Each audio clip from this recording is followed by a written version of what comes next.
Pmay-G मावबिथांखिनि खामानिखौ मोजाङै मावफुङाब्ला जोबथेसालियाव थानांनो हागौ। आसाम सरकारा बिनि सायाव गोख्रों राहा लागोन। आयेन बादियै साजा होनाय जागोन जुदि सोरबा सरकारि अफिसारा Pmay-Gनि न' बानायनायनि मुङाव रां लायोब्ला।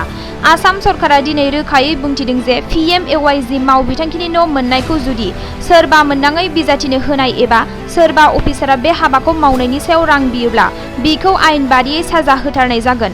लोगोसे Pmay-G मावबिथांखिनि हाबा मावनायाव जुदि मानिबा बेले-बेजे नुजाथिदोंब्ला गाव गावनि जानबुंजों बेसेन नाङै 180012323560 अनजिमायाव मिथिहोहरनो एबा नुजाथिनाय जेंनानि सायाव अजद दैखांहरनो हागोन आरो सरकारा बिनि सायाव गोख्रोङै नायबिजिरगोन होननानैबो बुंथिनाय जादों।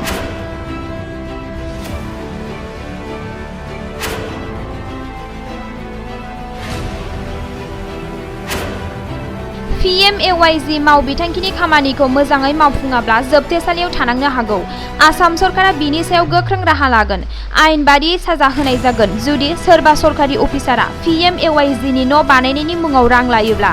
आसाम सरकारा दिनै रोखायै बुंथिदों जे Pmay-G मावबिथांखिनि न' मोननायखौ जुदि सोरबा मोननाङै बिजाथिनो होनाय एबा सोरबा अफिसारा बे हाबाखौ मावनायनि सायाव रां बियोब्ला बिखौ आयेन बादियै साजा होथारनाय जागोन। लोगोसे Pmay-G मावबिथांखिनि हाबा मावनायाव जुदि मानिबा बेले-बेजे नुजाथिदोंब्ला गाव गावनि जानबुंजों बेसेन नाङै 180012323560 अनजिमायाव मिथिहोहरनो एबा नुजाथिनाय जेंनानि सायाव अजद दैखांहरनो हागोन आरो सरकारा बिनि सायाव गोख्रोङै नायबिजिरगोन होननानैबो बुंथिनाय जादों। नोंथाङा सरकारि साख्रि नागिरदोंना? नोंथांनि थाखाय मोनसे गोजोनथाव खौरां। नोंथांनि थाखाय दं एडुकेट पइन्ट, जेराव नोंथाङा सोलोंथाइ लानायनि गेजेरजों सरकारि साख्रिनि गुबुन-गुबुन रोखोमनि गोब्राब आनजादफोरखौ उथ्रिसारनो हागोन आरो गावनि आथिङाव गसंथानो हागोन।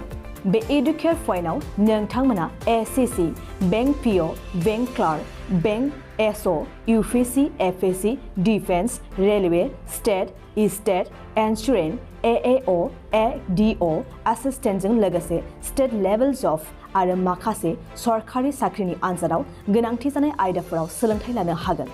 मख'नो गोनांदि बे सोलोंसालियाव साख्रिनिल' नङा, बेयाव MBA आरो सैनिक स्कुल बायदियाव एडमिशननि थाखाय एन्ट्रेन्स होनो थाखायबो सोलोंथाइ लानो हागोन। बे सोलोंसालियाव गाहाम थाखो खथानि सुबिदा दं आरो सम मथे नोंथांनि सोलोंथाइखौ बे सोलोंसालियाव होनाय जागोन। बेखौबो मिथिनांगोन दि बे एडुकेट पइन्टआव सोलोंथाइ लानानै बावैसो 2021-22 इं मायथाइनि एसएससि GDनि आनजादाव गासै 11 सा सोलोंसाफोरा उथ्रिसारनो हादों। बारा नङा, गासै 15,000 रांजोंनो नोंथाङा बे सोलोंसालियाव 6 दानसिम सोलोंथाइखौ लानो हागोन। बे सोलोंसालिया क'क्राझार, बरपेटा र'ड, गवालपारा आरो बङाइगावआवबो दं। क'क्राझाराव सोलोंथाइ लानो गोसो गुदुं जानाय सुबुंफोरा 700-226-133 9101-536360 700-226-133 9101536360